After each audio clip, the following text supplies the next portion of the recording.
All right, we're jumping right into it here. Week 7. The season is flying, but at Betting You, that just means marquee matchups on the slate. A lot to break down in terms of national championship implications, best bets for the week, all sorts of scenarios. We're going to the marquee games here, so buckle up, get situated, and let's get into it. Rasa, Matt Gajewski, you guys know the drill. You guys know the drill by now, but maybe you're new to the channel. If you are, welcome. Like button, subscribe, all that good stuff. We were just talking a little before the show. It was a very, very successful week 6, a needed one. Feeling good because these are big time games that we're about to break down. Yeah, first of all, there's some sort of construction going on outside my apartment. I don't know what they're doing, but if you hear something, that's what it is. I'll try to timely mute myself. I'll tell you this much. A, I'm going to use that as best bet scenario for later, but B, I can't hear a thing. So I think that's good. Yeah. Sometimes, you never know. Weird location here by the police station. I know you heard that last week, but I heard that. Yeah, last week was pretty good. There were some spots that ended up costing me again. The two big favorites, James Madison and Louisiana, couldn't get there. Penn State, I took them later in the week against UCLA. They pulled all their starters in the second halves, which was alarming to see, and they just fully gave UCLA the FCS treatment. Didn't even play Singleton. So weird stuff. Just something to note with Penn State. They're very willing to pull their starters at the end of games. I had the over in Houston TCU. That was on pace to absolutely smash. And then TCU missed an extra point, which ended up costing the cover by 1. It is about the 97th time that has happened to me this year. I was going to say, that's an epidemic with you this year. I cannot get covers on extra points. Unbelievable. Aside from that, there were some games that went really well. Indiana, I think, pretty much the wagon for us at this point. Was a little greasy. I'm kind of alarmed what they allowed to Northwestern, and they did have some really important defensive starters get hurt, which is something to note moving forward. So perhaps we put the brakes on Indiana and have them just be our first half wagon. We'll have to see what those injuries look like. Navy, of course, rolled Air Force. That was pretty predictable. We had Texas Tech, Pitt, Syracuse over UNLV. I know people want to complain about that game. Don't just look at one play. Syracuse, the rightful winner. SMU rolled Louisville, Florida over UCF. So, yeah, it was a pretty good week all in all. I added Washington late. One big thing to pay attention to in college football is these injury reports. I was kind of lukewarm on Washington early in the week. I think you were even on Michigan, which I can't fault you for. But that Michigan injury report came out on Saturday, and holy smokes, that was an instant auto fire after seeing that. Yeah, that was the one game. I kept it, like anything, I passed on a couple winners. Ohio State in particular, should have put that on the card. But I also passed on a bunch of losers. So I kept it really clean. The one game that got me, and it shouldn't have, was Michigan and Washington. I had the under. And if they would have went for it or just moved that pile an inch, it stays under. But a lot of fortunate breaks. Georgia Tech, probably the one that really, really secured it for me. They were losing at one point, and then a couple quick touchdowns late, covered by a half a point. You mentioned just Florida looked really good. Navy is just absolutely just rolling everybody. So yeah, it was just a pretty clean card. Again, picked my spots pretty nicely. One other, I'm going to give I was really disappointed in USC. I thought that they would play a lot better. They can't stop the run. I know they don't have the horses there, but honestly, they didn't look that good offensively. That's been a problem for them of late. Their offensive line is a fatal flaw when teams can get after Miller Moss. And he does a decent amount, which credit to him. But, you can only handle so many pressures before you take a sack or you make a mistake or there's a strip sack fumble. The skill position players are awesome, but like Lincoln Riley needs to recruit the trenches. And sadly for him, he had 1 4-star on this in his incoming class this past year. So the class is now freshmen. One of the guys, the only one that they recruited on the O-line that was a 4-star, transferred out after the spring. And he went to Washington. I believe. I could be mistaken on that. But Zandamel, I think is his name. He went to another school out west. Anyway, that's not good. And I don't know what is like. Lincoln Riley definitely didn't sign up for Big Ten football. And frankly, he's getting his ass kicked out there. But yeah, man, I don't know. This was a really weird week from a rankings perspective, playoff perspective. Yeah, Tennessee lost. Obviously, Alabama lost to Vandy. Weird. Yeah, man. I don't think you could even really project the playoff today reasonably. It's going to look way different at the end of the year because the SEC, this is about the worst case scenario for the SEC or the best case scenario if you hate the NCAA, because the Big Ten has 3 undefeated teams right now. Obviously, 2 of them play each other this weekend, but Penn State basically is untested the entire year, hypothetically. So they're sitting pretty compared to the SEC. And now you have a bunch of 4-1, 5-1 teams, depending on buys, that are going to keep playing each other. Only Texas is unblemished, and they certainly have tough games coming up. Like, this is going to be really hard for the playoff committee because you're going to have a couple 2-loss SEC teams that are electric. And I'm still worried about the SEC Big Ten deciding to go off and start their own thing, which, frankly, they should do if these committees are going to put in teams like Iowa State and Boise State and UNLV. Just doesn't make any sense for the SEC or Big Ten to have a conference situation like that where they get left out at the expense. They're the expense, I guess. Yeah, at the expense of just playing really brutal games week in and week out. So let's get into some of these brutal games because here we go. And they're going to be elite tests. Now, certainly, it's not even a take because it's true. Ohio State and Oregon, regardless of who wins, the other one is okay. They still control their destiny. I firmly believe that. But if you win this game, you're in the driver's seat for a lot of things. 3-point spread, it's come down a little bit. I don't know if it'll dip inside 3. If it does, I'll bet Ohio State. I think Ohio State's the better team. But elite home field. Oregon's awesome. Just 2 really good teams here. What do you think? You said it well. This is not my favorite betting week so far, but it is probably just the best raw viewing perspective. There are a bunch of lines I'm waiting on that I will fire if they hit certain numbers. You said it well. If this hits 3, this will be an auto bet for Ohio State. Home field aside, that's already accounted for in the line. So if you have people that are really using that as a big piece of your analysis, I think you should probably look somewhere else. Everyone, including the sports books, know that Ohio State has to travel to Oregon. They're not sneaking one by you. But when you look at these 2 teams and just the talent at every position, Ohio State, I think, has pretty large advantages almost across the board. At quarterback, I certainly would give that to Dylan Gabriel over Will Howard. Although Gabriel has played uncharacteristically up and down, he has 3 interceptions. The turnover-worthy plays back that up. He has 4 of them already.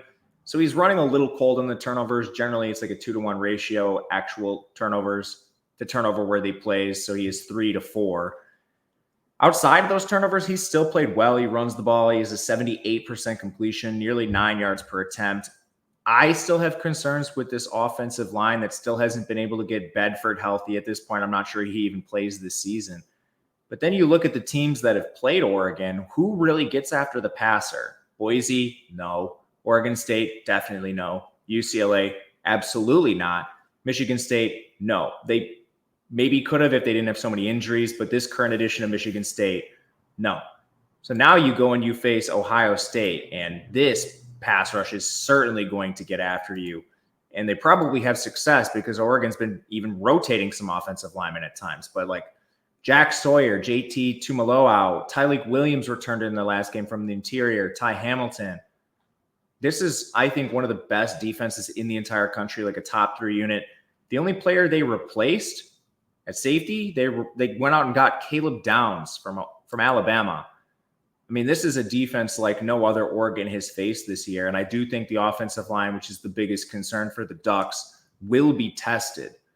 On the other side, as long as Will Howard just takes care of the ball, I think they should have advantages really at every skill position player. At wide receiver, I certainly prefer Jeremiah Smith and Emeka Ibuka to Tez Johnson and Evan Stewart. Running back, it's not even a question. Judkins and Henderson versus James. Certainly prefer the Ohio State side. It's just Will Howard, please don't make a lot of mistakes. He has 5 turnover-worthy plays this year, and it's not like they've faced a really difficult slate of opponents either, kind of just Iowa, and they handled them. And the O-line has been pretty good. That was a concern heading into the year, but they've only allowed a 16% pressure rate, 18th in pass blocking, 13th in run blocking. Their schedule hasn't been great, but I do think the Iowa test was important for them, especially on the offensive line. So I even think they have an edge there. It's really just a lot of respect going Oregon's way, traveling across the country, or I guess Ohio State traveling across the country. I still think Ohio State at this point, what we've seen on the field, they're the far superior team. And if this gets to 3, I will be hitting this. At 3.5, it's more of a conversation. If it stays around there, I'll have a decision to make on Friday, Saturday, sometime in there. But right now, I'll wait because Oregon's done nothing but take money. Yeah, again, I'm with you. And it looks like it's popped at one spot and maybe it keeps going. Yeah, there's 1-3 out there, minus 115. But that's not too bad. Would you wait on that, or would you just do you think it would go to 110? I'm gonna wait just because there's so many 3.5s and some of them are at minus 120. Somebody else is moving to 3. I'm gonna wait. I don't think it's only Tuesday. And I'm definitely, like I said, I'm interested in the Ohio State side. I think they might be truly the best team. But I also agree with you that it's not irrelevant, but it doesn't matter a ton for Oregon's playoffs, at least their hopes, because really you kind of have just 3 horses in this race right now. And if you lose, you're almost certainly not going to play in the Big Ten championship because Penn State's schedule is so damn easy. But then, I mean, you're probably looking at 1 loss, and that kind of what would you rather have? Let's just say Ohio State wins this game for the sake of argument. You're Oregon, you take care of business in every game the rest of the way, and you finish with 1 loss, or would you rather go to the Big Ten championship and take a 2nd loss? Oh yeah, no, if Oregon, I can't think of any scenario that Oregon doesn't control their own destiny if they lose this game. If they just win out, and they should, they will be in the playoff. Simple as that. So I do see a -3. It's at minus 120 for me, though. Yeah. So they're again. It's just a lot of respect to Oregon going that direction. So we'll keep an eye on it. That's the biggest game, but there's a million of them. Texas and Oklahoma traditionally, it's always a big game. They do all that stuff. It's the fair, and I don't know what goes on down there. I'm not close to that world. This is a kind of a lopsided matchup. 14.5. There's a rogue 16.5. Obviously, Texas is the rightful favorite. Is Oklahoma able to be healthy enough or just talent-wise enough to make this a game? You hit on it. I don't think you could take a position in the game till you know who's playing for Oklahoma, and they just have a laundry list of injuries. Guys. The most concerning ones are on offense to me. At receiver, Nick Anderson, Deion Burks, Andrel Anthony, Jaleel Farouk's still out. Taylor Tatum. It's similar to LSU. They had like a young player in Tatum flash at running back, immediately get hurt. The O-line did return some guys, like Branson Hickman came back, but they're still hurt. Hatchett's out. Taylor's out. Everett was supposed to play, didn't play, so maybe the bye helps him. The defense is weaker. They were pretty good to start the year, but they were thin. So then losing Gentry Williams and Kendall Doby has been pretty brutal for them. And they've started to allow a lot of production. Like Peyton Thorne went for 10.6 yards per attempt. Won't get into the details of that game, but Auburn should have won. They allowed nearly 6 yards per carry to Jarquez Hunter. Even in the previous game, it wasn't a pretty game, but Nico Iamaleava was at 9.2 yards per pass attempt. That was the game where some of these injuries occurred. Donovan Smith was at 9.3 yards per pass attempt. They kind of only stifled Temple and Tulane, which Tulane's decent. But yeah, man, I mean, I don't know how good this defense actually is. Texas certainly hasn't faced anybody like, holy smokes. I want to sell Texas at some point, not to lose or anything, but just against the spread, because they've played Braden Fowler Nicolosi, who has somehow gotten way worse this year. Yeah, I don't know what happened to Colorado State. After his $600K NIL offer, he just decided to stop practicing. They face Davis Warren, who's now a third stringer. They face Owen McCown, who's been benched for UTSA. They face General Booty, who's been benched for Louisiana Monroe. And they face Michael Van Buren, who's the backup for Mississippi State. I still think Texas was very good on defense heading into the year. I don't know if they were right now they're third in total defensive efficiency. I don't know if I would put them that high because that was a weakness last year. But on offense, man, this team is elite. Ewers and Arch have both been efficient. So I know Ewers is expected to return. I don't care if he does. They've both been awesome. This is a great O-line. Their receivers are electric. All the transfers they brought in. Bond has been very good. And they've been killing teams so badly. These guys aren't even participating in full route shares. The only real concern I think you could poke with this offense is Jaden Blue can't hang on to the ball, and they were already very weak at running back. He got benched in their last game, so maybe they just go to somebody they feel better about. Honestly, I think this is probably a more competitive game, but I'm still really nervous about Oklahoma. True freshman's second start. They did a lot of weird things to the offense. Like, this is a team that had been 22nd in pace with a 47% pass rate. They dropped their seconds per play from almost 24 all the way to 30. Their pass rate, they dropped from 47% to 37%. Hawkins has been awesome, and especially his mobility has been great for this team. But this is going to be a very difficult spot facing a Texas defense, which has answered all the questions in his second start in, the rivalry game. There's so much behind this and all the pressure that comes with it. Not to mention his skill position players are doing nothing for him.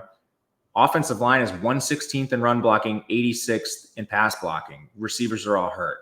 So I think it's just going to be a full stay away. I wouldn't want to take like an Oklahoma right now and have a bunch of these guys return and then get buried because of the injuries. So maybe like a late position Saturday when we get the actual injury report. No doubt about it. Keep an eye on that one. We'll talk about how to get access to that type of stuff in Discord. That's why we did that, because we want people to be up to date when this news breaks, and we're not going to be on shows all the time. Let's move to a game I do like. Ole Miss and LSU. I guess bury the lead. Not bury the lead. I don't even know what the right term is. I like Ole Miss in this game. I think they're going to win the game. They are slight favorites, but it's pretty reasonable in my mind. It's bounced around. There's basically threes, 3.5s. I'm okay with it. Obviously, if you can find 3, do it. To me, they bounced back nicely. They were another one. I had them last week. They played well. And I'm not super sold on LSU. Do you have a take on this game? I bet this at 2.5 on Sunday night, same side as you. Love Ole Miss in this spot, and they have a few concerns, mainly just injuries. Trey Harris went down in their last game. He's an All-American. Luckily, they're deep at receiver. Still not good to lose an All-American, but was it bad? He came into the game questionable. He left in the first half. He did a little bit on the sidelines, like he was on the bike for a little bit, but the game wasn't really close. I don't know. I hate speculating on injuries because I just truthfully don't have the answers for you. But that game was never really in doubt. If anything, Ole Miss left points on the board. So 27-3 outcome. Ole Miss could have won by more. So it also is probably just if they were playing, the Kentucky game and it was down to the last possession, could Trey Harris have gone back in? Maybe. I don't know. But still, they have Antwain Wells, who's a first-team all-conference player in previous editions. Jordan Watkins actually got back to a full snap share for the first time all season after his injury. The O-line had some injuries too, but these are not new, and they've actually been pretty good at masking them. And unlike last year when Ole Miss had O-line injuries, this team actually went out and got a lot of transfer depth, so I'm happy to see that they were able to hold up through the Jeremy James and Jaden Williams injuries. They're 76th in pass blocking, 26th in run blocking. That's what they prefer to do anyway. But then this defense has been great, even without Lewis Moore at safety, who's missed the last 2 games, and Princely Umamilan, who missed last game off the edge. They just went out there right away and started Suntarine Perkins, and he had an excellent day pass rushing. This is the number 1 defense in total efficiency in the country right now. And at first, you could have poked a lot of holes in this, but slowly the data points are getting better. I know Brock Vandegrift and Lenore Sellers don't exactly light the world on fire, but they're 2 SEC quarterbacks. I mean, you can't play in the SEC and be just absolutely horrific. These guys would start on most teams in the country. So I think their defensive data points are getting better, and they've answered every single question. Even their secondary, which was probably the biggest question coming in, was 26th in coverage. On the other side, I don't know if LSU has any strong data points. This team lost to USC, and part of it is coaching. They have a massive advantage over this USC defensive line, and they chose to just throw the ball. I mean, why are you not just pounding this offensive line and your running backs against that defensive line? I just don't have this straight up. And they got lucky, man. That Kyron Lacey touchdown, I'll take this to my grave, was lucky as hell because Akili Arnold just lost the ball in the lights. They beat South Carolina. That should have been a loss. They were outgained yards per play. They were outgained yards per play against USC. And then who else have they played? UCLA is atrocious. South Alabama is atrocious. I mean, I just don't think they have any strong data points. And this defense is still a major concern. they continue to rotate starters every single game on the back end. The best one they have is Zy Alexander. He's coming off a concussion. Other than that, like, I don't even know who starts for this team week to week. They keep changing players so much in the back end. Harold Perkins tore his ACL. Jacoby Ngularoy on the defensive line is out for the year. That was already a major weakness for LSU coming into the year. They lost basically all their defensive line production and went out and got nobody other than like Gio Paez or JVR Suggs. They're going to start true freshmen on the defensive line. So I don't know. They're not playing efficient offense by choice. Nussmeier's been okay, but still, like, game planning, they're not exploiting the weaknesses of their defensive opponents. Their defense is horrible. Dart and this offense should just absolutely rip this team. They're 113th in coverage again. It's not good. I'm with you. I am. Obviously, again, LSU at night, it's never easy. That's true. You know, that's just the cost of doing business. Ole Miss has played in a million tough environments. They have a blueprint for success. I'm no Nussmeier fan. They get it done. They go on the road and they get it done. Simple as that. Washington and Iowa. These I don't know about these matchups. This is not my kind of game. Then again, I really don't like Iowa in life, so maybe there is an angle here. 2.5 point spread. Hawkeyes at home are favorite. Washington's been a little more impressive, I think, than I anticipated. They actually look pretty good in some spots, and Iowa's not exactly lighting the world on fire. Do you have any angle here? I was going to say the same thing and then ask you what you thought of Washington, because this has been a team I've had to adjust my priors on a lot. Same. And I think, maybe we weren't giving Jed Fish enough credit, and Belichick on defense has honestly been great too. But yeah, do you think this is noise, or are you buying into Washington a little bit now? I am starting to buy into them. I think they've got an identity. The coach you mentioned, look what, the carcass of Arizona. I like. They had one win at Arizona before he got there. Yeah. That guy, there are certain coaches that know what they're doing, and you see it instant returns, and this guy seems to be one of them. I also just I don't know. Is Caleb Johnson just going to be able to run through Washington's front? I don't really see that. It seems like a dog or pass situation. I tend to agree with you. Iowa always makes me nervous. Just these. Yeah, I don't. It's Iowa for sure. And you're going to Iowa here. Washington is, but so we know Iowa can't throw. We absolutely know this with a certainty. They don't have any receivers. Did you watch the Iowa game last week? Yeah, because I was interested in Ohio State.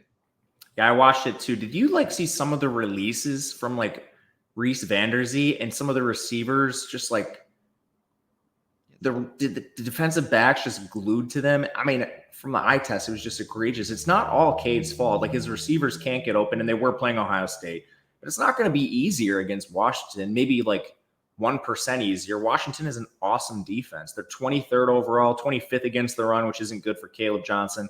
14th in coverage. It's not going to get any better for these bad receivers that Iowa's trotting out there. Their O-line has been pretty good. They're 31st in pass blocking, 20th in run blocking. They're still allowing a 31% pressure rate. I just got to say it. That's on McNamara, man. He can't move. When he runs out onto the field to take the first snap, he's already limping. I think he's not healthy. I don't know if it has to do with last year's injury or if he's sustained something new, but he can't move. So that's going to be a problem. The only thing that gives me any optimism on this team moving the ball is there's a couple injuries up front for Washington. Sebastian Valdez, Javon Parker. I think one of those guys at least is out. That would open things up. But they've been running a pretty gnarly rotation on the defensive line. Maybe you just have to give other guys more snaps. I don't think they drop significantly in run defense. And we've started to see the recipe against Iowa 2 weeks in a row. You just load the box on this team and dare them to throw, and it's been successful. Some of the production they had last week was just Ohio State pulling their starters late in the game. They didn't score till the fourth quarter. I'm not really looking at Caleb Johnson's stat line and thinking this guy was elite. He was running into 8-man boxes, and that's going to be the case every game from here on out. The real question is probably, can Washington move the ball? And Will Rogers has been really impressive, man. 73.5% completion, 9.1 yards per attempt, 12 touchdowns, 1 pick. The underlying stats back that up. And his O-line has not been keeping him clean either. They're 99th in pass blocking, 85th in run blocking.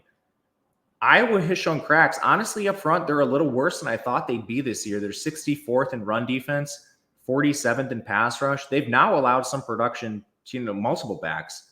Quinton Judkins, 6 yards per carry. Henderson, 5.5. I mean, even like Marcus Major was at 6.5 against this team. Jalen Jackson for Iowa State, who's been their lead back, was at 5.2. It's not the impenetrable defense Iowa once was. And of course, they keep benching Nwankpa and TJ Hall. TJ Hall didn't even play in their last game. I don't know if he was hurt. I didn't see that, but no snaps for him. They don't have things completely buttoned up on defense like they used to. And previously, Iowa needed every single starter, 11 players to be impenetrable.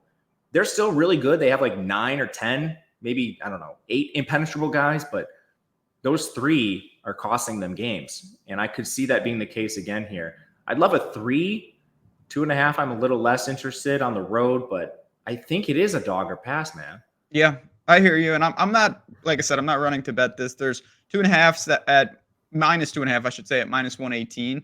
So maybe a 3 will pop pretty soon. Keep an eye on it. I'm not looking to back Iowa. I don't see myself. One thing I am starting to look at now, because this has happened to me so much, is kickers. Washington's kicker is so bad. That's why I was pissed off about losing that under, because they could have went for it and gained. They literally had to gain like 6 inches, a foot, something like that. And they trot out that guy, the guy who lost them the game at Rutgers. I didn't Washington? Understand. Yeah. I mean, he missed a kick and they had a kick blocked. Whatever. Yeah. I mean, they did make it and they did win. I wasn't thrilled about that decision. I mean, that is another huge worry is they don't have a kicker. Yeah. Neither does Auburn. And look how that's been going. I'm with you. I'm anti-kicker in college unless you have a good one. Just go for it. And Tulsa. Apparently, I only back those type of teams. All right, we got plenty more games to go here. I do want to mention something important, though. One thing that we've done, we've got a lot going on from the Tails Marketplace to Bet365 and all this. We have created a brand new page. This is worth paying attention to. If you go to Tails and you will have an opportunity, you'll say here, you see get portfolio EV free. If you go to Tails, I'm signed in so you can't see it. What this does, you can get a full month of either Matt's Discord, my Discord, anyone, by just simply signing up and showcasing what you've done. You email us. It's that simple. What I'm going to do on the fly here is actually just log out so I can show you guys how easy this is. Look at that. You see that right there? It says get expert picks free. You click on this page, sign up with our partners to get expert picks for free. You have so many different books. I'm assuming you're not on all of these. So if there's one that you're not on and you're interested in signing up, you're still going to get their bonus offer like Bet365 right here. But you also will get 1 month of Discord for somebody, whether it's me or Matt or somebody else. It's an amazing way to double dip. So not only are you getting the promos from the books, you are going to get a free month from us. So this is the page you want to be. Pick one, claim your offer. Just follow these simple instructions and you're in business. Really worth mentioning. Wanted to make sure I got that front and center. Now, let's talk. This is a game. Talk about not changing your priors. West Virginia has killed me for the majority of the year. This was the type of game, though, kind of like SMU. I'm hanging on. West Virginia is going to cause problems. Again, I may be leading the witness a little bit. Iowa State comes into town. I think that West Virginia gives them all they can handle. This is going to be a very competitive game, in my opinion. Well, if you like West Virginia, you should be alarmed because I bet them almost every game this year. And then the one game I don't bet them is the one they put it all together. Correct. Same with me. That's literally exactly what happened. I bet them pretty much every game.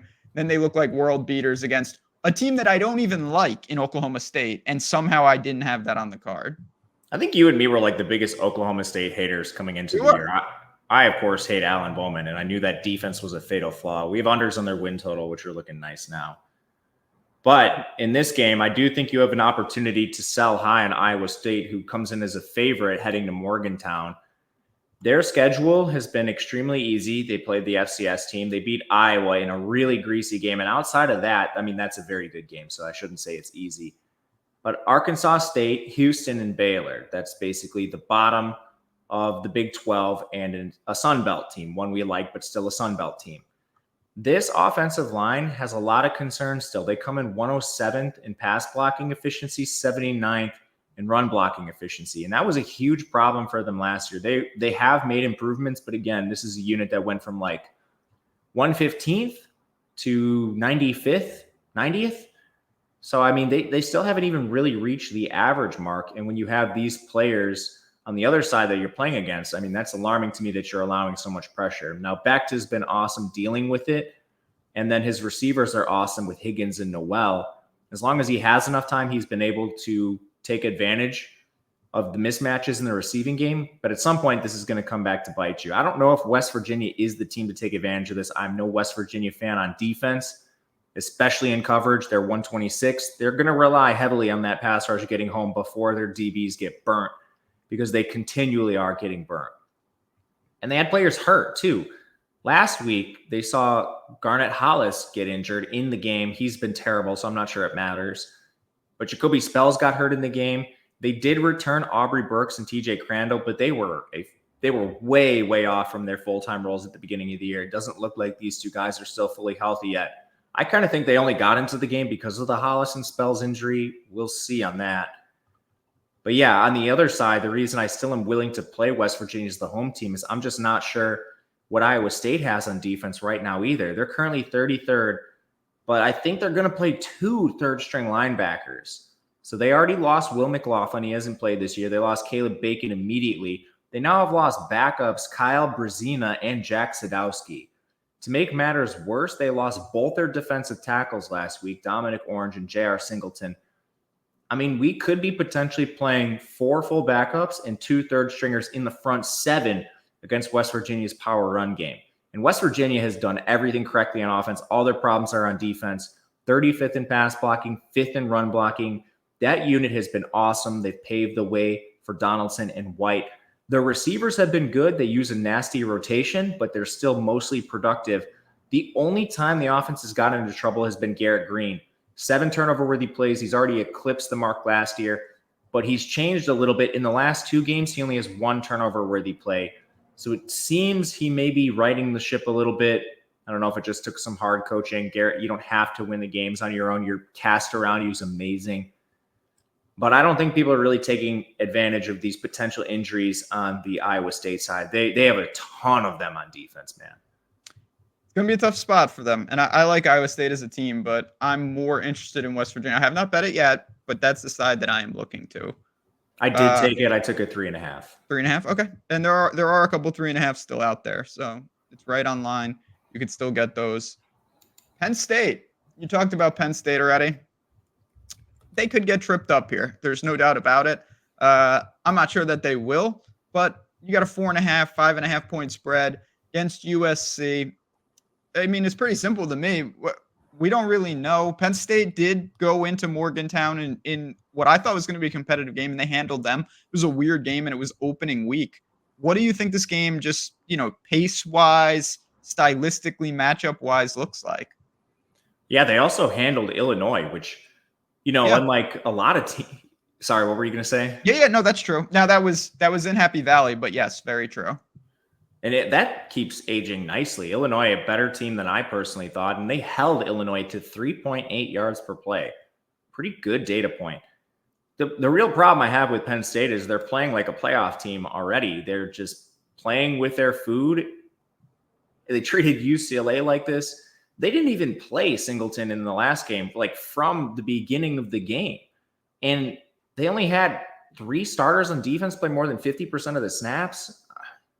Like, they're fully willing to take their foot off the gas, which I think you should be alarmed if you see Penn State in large spread spots. Like, that was a 27.5 spread or something crazy against UCLA, which I took because UCLA ruled out their quarterback late. So then there ended up being closing line value, but just fully didn't bake in Penn State's willingness to bench their starters and take a cupcake game plan. This is a close enough spread where I don't think they're able to do that. And if they need to play their starters the whole game, Shouldn't Penn State just take the Michigan approach to USC, ram the ball straight down their throat a million times until they cover the spread and win?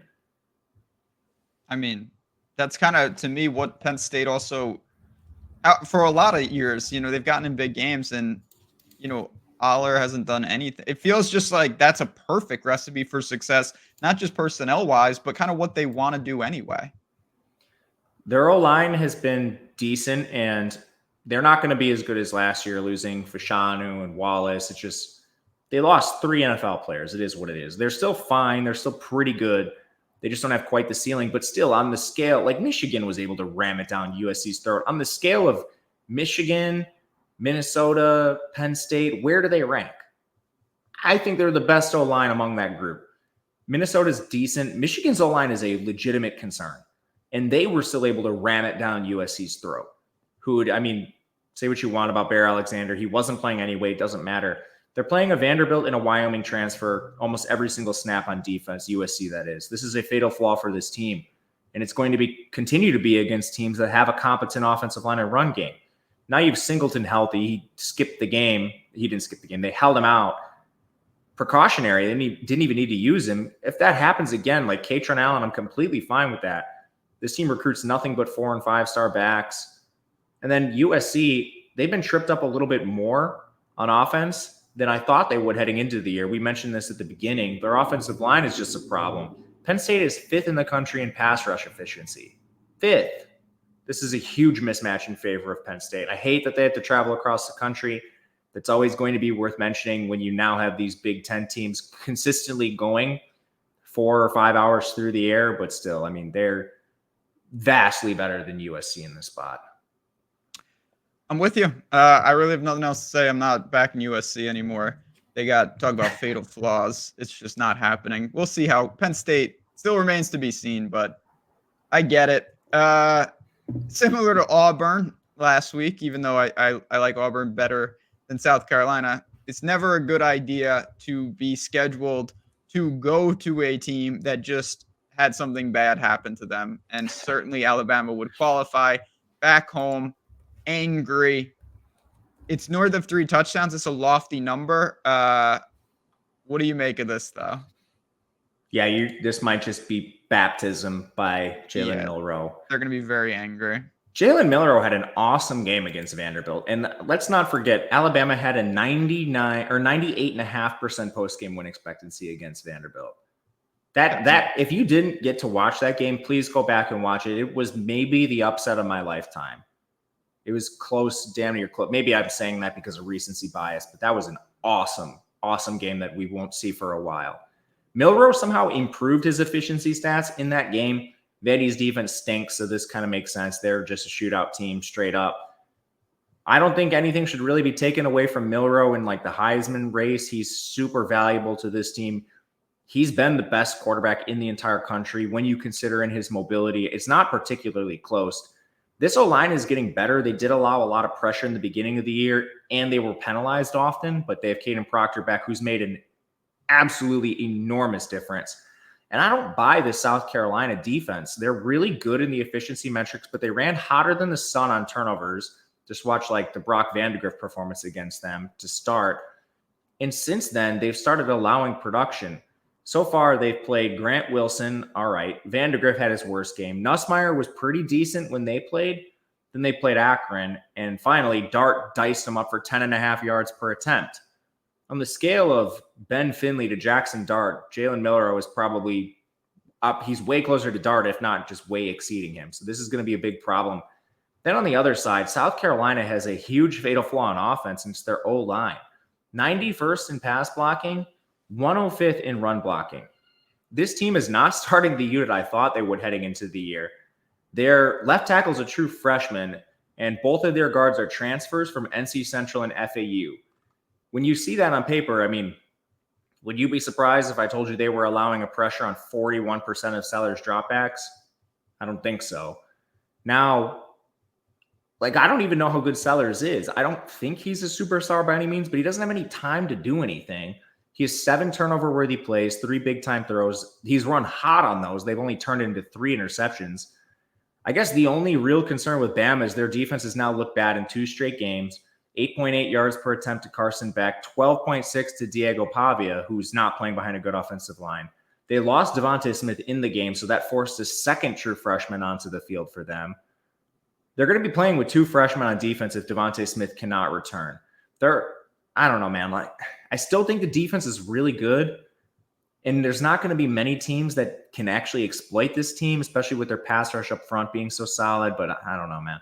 That at least is a concern for me, seeing what they've allowed in 2 straight games. It's definitely a concern. This is a bad spot. That's a lot of like unquantifiable stuff in there. I just don't really like South Carolina. I don't think, say what you want about Vanderbilt. Pavia, he's I don't mean that. I mean this as a compliment, not a negative. He's like a gimmick. He's one of these guys. They're running like a bizarre scheme. I don't think South Carolina is going to throw anything at them that is they're not ready to prep for. So. I think you're right, and we'll talk about. I think Vandy's on the list. We'll talk about Pavia in a second, man, because we need to give him some flowers. We're gonna get there in just a couple of minutes. First, another similar, not as egregious, but Florida and Tennessee in Knoxville, in Neyland. These teams obviously have history. I'll tell you, I'm not talking about Pavia deserves flowers, but I'm going to give a rare compliment to Florida and Napier, who, again, it's not good. They're fighting. And you know what? They're probably going to lose to Tennessee, but this is a lot of points. Let me tell you, that's a lot of points. Florida's a good team. I know Tennessee's coming off what I thought was just talk about gutless. Shouldn't be losing to Arkansas, but now they're back at home. What do you think of this matchup? I do. I already took Florida at plus 16. I fully agree with you that it's too many points. I think the narratives have just gone too far on Florida, that this team is completely cooked. They play the hardest schedule in the country. We all know this, but it leads to spots potentially where they're undervalued. Just like raw power rankings, I still have them as the 22nd best team in the country. And I mean, what have they done poorly? They got baptized by Miami, who's a very good team. Miami definitely messing around playing with their own food. That's more of a crystal ball thing, I think, than the talent on their team. But anyway, back to Florida. They have 2 elite quarterbacks. Both of them have completion percentages north of 69%. Both of them have yards per attempt north of 8.5%. The offensive line has quietly put this together a little bit. They're 4th in pass blocking and 47th in run blocking. You can't poke any holes in this schedule. It's the hardest in the country, so don't give me that. I mean, this offense is legitimately moving the ball and a threat to do so at any point in time. So how does Tennessee win on defense? They have an awesome front 7, and they win by getting after the passer. And they have to do that because their secondary is a major concern. And they were able to get by early in the season with that pass rush. I mean, I remember our SEC preview show. We were like, this secondary is a legitimate problem. Tennessee's a shootout team. And then their D-line played a little better than expected, so it masked a lot of problems. But they played Chattanooga, Grayson McCall, Devin Cargman, Michael Hawkins in his first game action ever. And then they got baptized by Taylon Green. I mean, I still think there are concerns with the secondary. And Tennessee now is facing an offensive line that should be able to protect long enough to let Mertz and Lagway actually complete passes. Not to mention Eugene Wilson's probably back for this game. He warmed up for their last contest and just didn't play. He appears to be ready to go in this SEC clash. So I think Florida has success moving the ball. On offense, man, Tennessee lost Brew McCoy and Squirrel White to multi-week injuries. They're pretty deep at receiver, but those are their 2 best guys. Now you're going to have Brazell step up, like Dante Thornton. It's just a downgrade for their offense entirely. You don't have as much threat to pass. And they already were sort of dealing with some problems on offense. Their O-line is 58th in pass blocking, 95th in run blocking. And I mean, they're having trouble with Campbell and Hurd at tackle. I think they rushed both those guys back too quickly, man. Both their bookend tackles were hurt heading into their most recent game against Arkansas. They were like by far the 2 worst players in their offense. This Tennessee offensive line allowed 11 pressures. That doesn't even consider like what the tight ends allowed. Miles Kitzman got burned for 3 more. They just had so many issues against a bad Arkansas team, and I think injury might be part of it. But then from there, Iamaleava is still making the young player stupid decisions. Everyone saw him run out of bounds at the end of the game.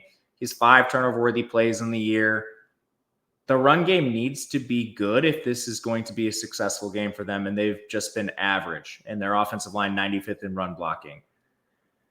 I don't know. Florida on defense has actually been pretty decent too. They're 28th overall, and they've had a lot of injuries. Most of those players are back now. The only guys I still have flagged for injury are Jakeem Jackson. He's been out basically all year, and Joey Slackman, who's a rotational defensive lineman.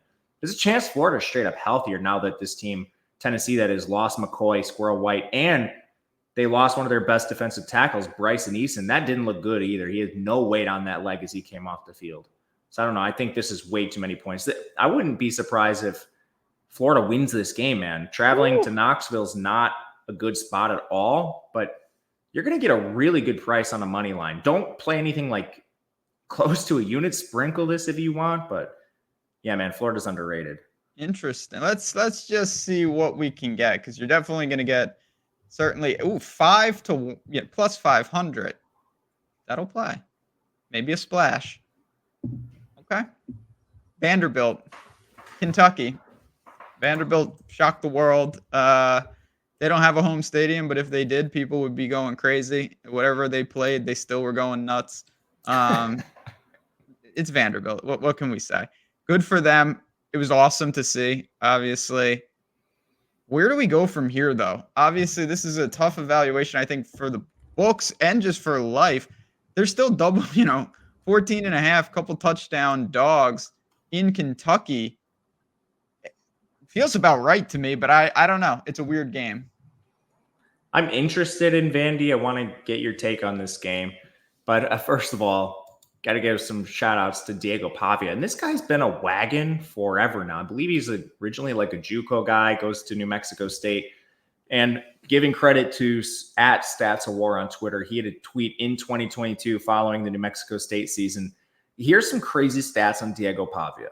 He had a lower sack to pressure rate than Bryce Young, a higher adjusted completion percentage than Anthony Richardson, a higher big time throw rate than Michael Penix, a higher rushing grade than Bo Nix, and a lower turnover worthy play rate than CJ Stroud. This is not a new thing for Pavia. The biggest concern this year was, all right, now he has to do it in the SEC. And man, has he done it. He's been a superhero. He has one turnover worthy play all year. 335 rushing yards, 9.3 yards per pass attempt. The O-line has been just straight up bad. They can barely run the ball. They're 117th in pass blocking, 110th in run blocking. He's literally doing it all himself. This receiving core is not impressive. Everyone who was good among their receivers transferred out last year.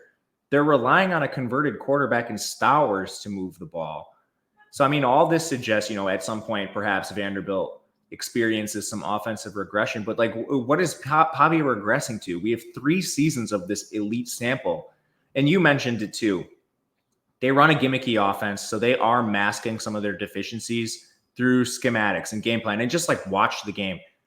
This was a masterful game plan by Tim Beck against Alabama. Just severely outmatched talent-wise, but creating confusion in the defense and just great opportunities for this offense to succeed. And they've done that all year. Vanderbilt's very healthy as well. They don't have any injuries on offense. Kentucky, man, this is a team I think that has some problems. They do have a fair amount of injuries. Jaeger Burton's been out. Gerald Mincey's playing through an injury. That's 2 offensive linemen for this team. On defense, Josiah Hayes is out for the year at defensive tackle. Maxwell Hairston has been injured at corner. I don't know if he returns. I don't think they really need any resistance from Vandy. Again, Vandy's a pure shootout team. The only thing they can do well is defend the run. They're 26th there. Kentucky will play pretty balanced. They're just super slow. So, I mean, when you face the Vandy secondary, Vandegrift should have success. I mean, if these two teams didn't play so slow, I would be very interested in betting it over. But I'm just not sure what Kentucky's done that's been really impressive. They had the lucky win against Ole Miss. They should have lost, sub 50% post-game win expectancy. Then they got killed by South Carolina. The Georgia game was very, very noisy. Southern Miss, they didn't even finish the game. They killed them so bad. And then Ohio. I don't know. I'm not really a Kentucky buyer long-term, but I'm just a little nervous with it. Honestly, instead of betting an over-under, maybe you could angle your way Vandy's side on a pace perspective, the value of the point being there. Yeah. Vandy's 116th in seconds per play. Kentucky's 130th. I don't know. What do you think? Yeah, that's kind of where I'm looking. Vanderbilt's just had a really weird year so far. Like they've battled and upset a couple teams. They also lost to Georgia State. 60% post-game win expectancy. Missouri, 73% post-game win expectancy. This team should be 4-1 because they shouldn't have beat Bama. They had a 1.8% post-game win expectancy there. But people that box score hunt and say Georgia State, Missouri, those were very fluky games. They win that most of the time. Now, you could also argue Georgia State specifically, like you can't put Georgia State in position to win the game at all. Yeah, and maybe 40%. Yeah, but Missouri being worse than we thought certainly doesn't look quite as good, but Alcorn State. I mean, they beat Virginia Tech too, who maybe isn't as good as we thought. But honestly, I think Vanderbilt's better than we thought. Oh, at least on offense. And we talk about this almost every year in the SEC pod. And finally, they appear to have a coach that can take advantage of this. Vanderbilt is not a bad team. This team recruits at a high level, and they would be a bowl team in most conferences. Aside from maybe the Big Ten, and perhaps they would be there. This team is 40th in recruiting, 37th in transfers. People love to say Vanderbilt's, a bottom 3 or 4 team in the country, or the Power 4, or whatever it is. That's the product of the SEC. This team has 4 stars. Like, I saw people tweeting, like, who are these, like, walk-ons carrying the ball? And it'll be, like, Cedric Alexander. And it's like, Cedric Alexander was a 4-star, bro. Like, this team has talent. And it's impressive considering Vanderbilt is a really good academic school, so they don't have the luxury of, they're like in the Rice category. Anyway, that's another story for another time. Kansas State and Colorado. Colorado, UCF might not be any good, but Colorado's slowly moving along here. They're definitely trending in the right direction. Kansas State, I don't really know. Games in Boulder. Kansas State's still favorite. It's come down a little bit. You're not a big Kansas State guy, so are you looking to short them here? I had them flagged, but it moved really fast, and now I don't really particularly like the current number. You just have, it was, I think, 6 or 5.5, which is what I should have taken, but I thought maybe Kansas State would take money off their beatdown of Oklahoma State, but apparently that is not the case with that Oklahoma State team looking worse and worse. But anyway, there's volatility on both sides. Neither of these teams has been particularly good in certain areas. Kansas State is 102nd in passing efficiency, and people might look at, the Michael Vick performance Avery Johnson just had against Oklahoma State, attribute that to him and not the terrible Oklahoma State defense. I'm not making that mistake. Avery Johnson's been extremely bad outside of that. He can run the ball, which has been fine, but he posted a season-high 259 yards in that game. His previous season high was 181 against Tulane. They haven't faced defenses that are that strong where he should be like 181 was his passing high coming into that game. That's a major concern for me. They're not getting anything out of the receivers, just them isolated, independent of anyone else, are 120th in efficiency. The offensive line has concerns. They benched Kitley and Poitier in the last game. They're 62nd in pass blocking, 33rd in run blocking. So it's still pretty good. And they can always fall back on Giddens and Edwards. This run game has been awesome. So that is at least a feather in their cap. The problem is Colorado is much better on defense than people gave them credit for. And it showed. And this team is very strong up front. You just look at the transfers they added. A lot of people, without doing the work, are just like, oh, they added whatever it was, 60 transfers in 2023 and it didn't work. They did the same thing this year. Can't work. But some of the guys that came in were electric, like Deion Hayes from Pitt, Okunlola. This defense is better, just flat out. The talent is higher than what we saw the previous year. And it shows. 35th in total defense, 13th against the run. They're particularly strong up front. And then they have an eraser in Travis Hunter, which is always helpful because then you can have some weaknesses across your defense. But if you can erase one side of the field, it's just huge for what your defense can do. Plus, they're getting back Shiloh Sanders in this game and Deion Hayes, a defensive tackle. So, we've seen Avery Johnson struggle against far worse defenses than this. That's my biggest worry on Kansas State. On the other side, I'll always be perpetually worried about this Colorado offensive line. They're 89th in pass blocking, 92nd in run blocking. Better than I thought, honestly, a little bit. I thought this unit would be outside the top 100. But the biggest feather in their cap here is Kansas State is so bad at rushing the passer. They're 127th in pass rush efficiency. This team has a horrible defense. They're 90th in coverage. They can't defend anyone through the air. They don't get after the passer. Their DBs stink. The only place they're solid is their run defense. They're 37th. Colorado never runs the ball, so who cares? Shedeur Sanders and these elite receivers that are going to split you 4 wide, you're going to put an extra terrible defensive back on the field? I mean, good luck. And you have to go to Boulder and altitude. It's not a good spot for Kansas State. I just am not sure I can buy the number because there are volatile pieces to both teams. Yeah, this is a weird. This type of game, again, it's one of the many reasons the links are below. You want to hop into Discord and be part of it. I'm going to watch this game late night and probably look to get in live because this is just going to be, I think there's going to be weird ebbs and flows. There's going to be crazy adjustments. There's going to be teams that rattle off, 14, 17 unanswered. And I might try to take a position like that.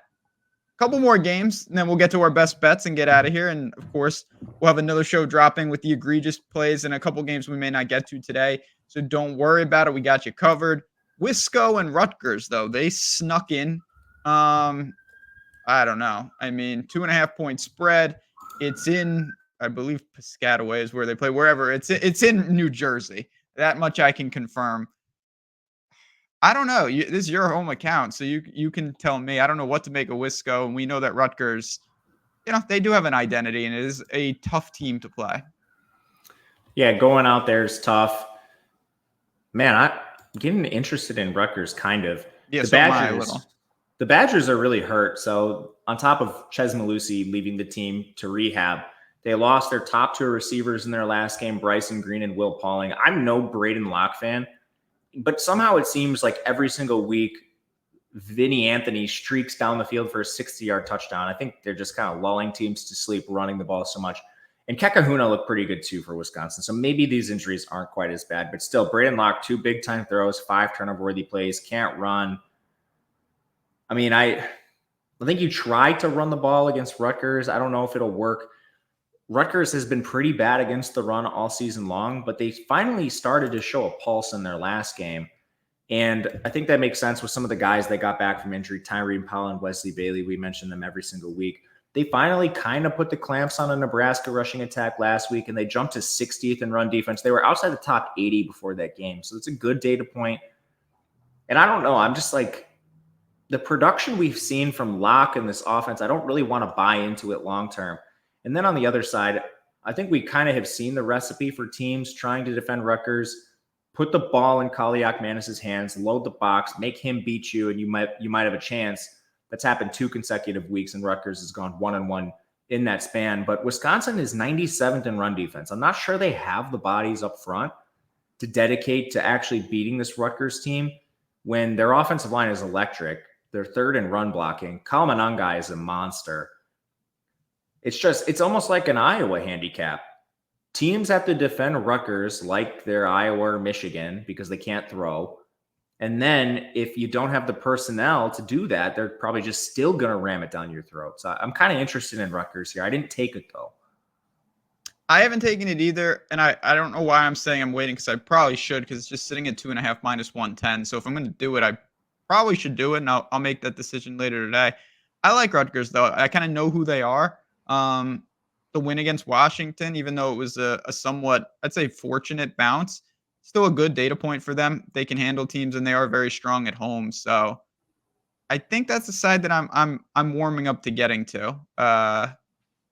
Yeah, I'm kind of there. I think I might end up betting Rutgers. All right.